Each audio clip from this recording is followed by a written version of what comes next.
If you have any questions later, please look for me.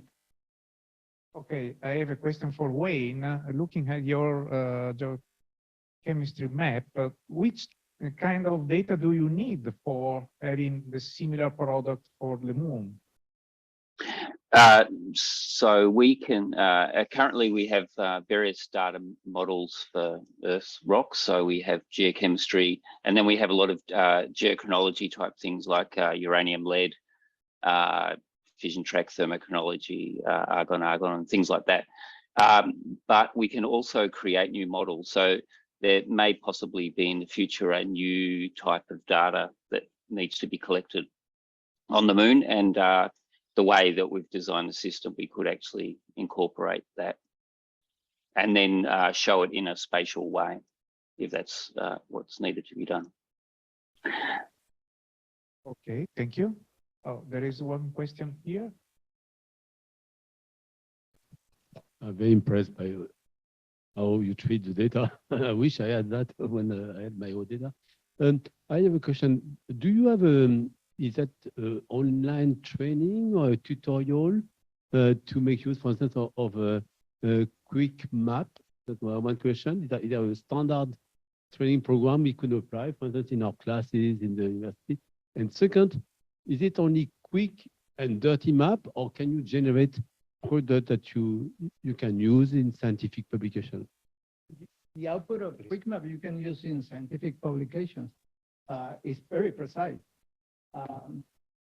Some of the products are generated on the fly, but others are not. Are basically, these are well-registered maps. I missed your first question. Is there like a tutorial how to go into quick map and there all of us? There are some basic information under the online help. It's on the left-hand side on the screen under a question mark. We think that it will be appropriate because the use keeps increasing to generate some videos in use cases, how to use quick map for this or other regions.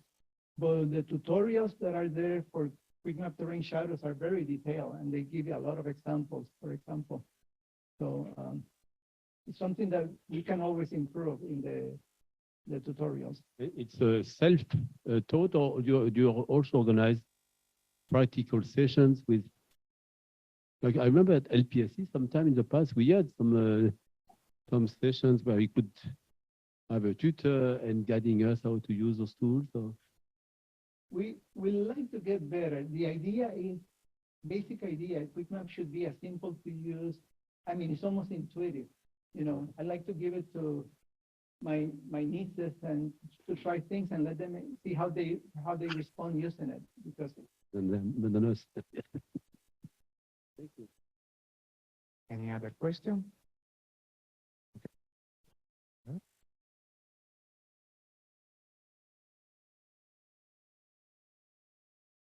Thank you for the presentations. Probably I lost this part regarding the Pangea project.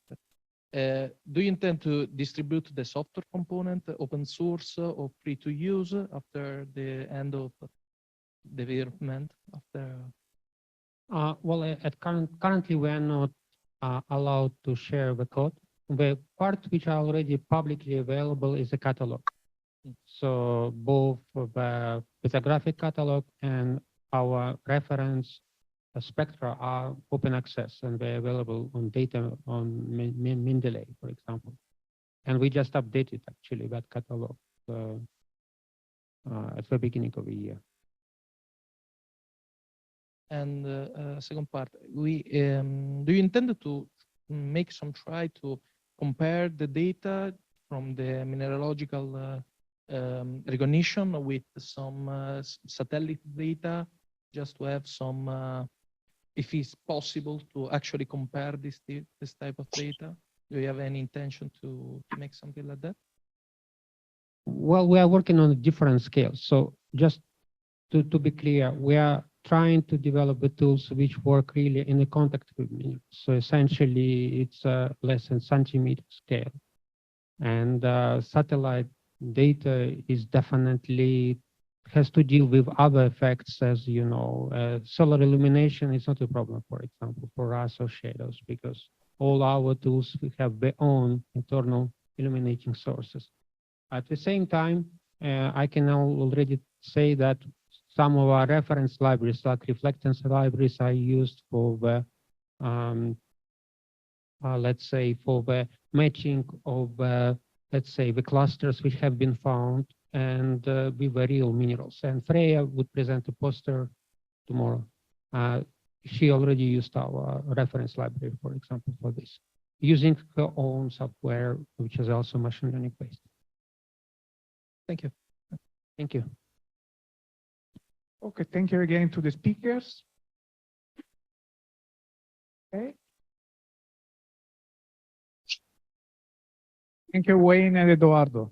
We close the session on the software.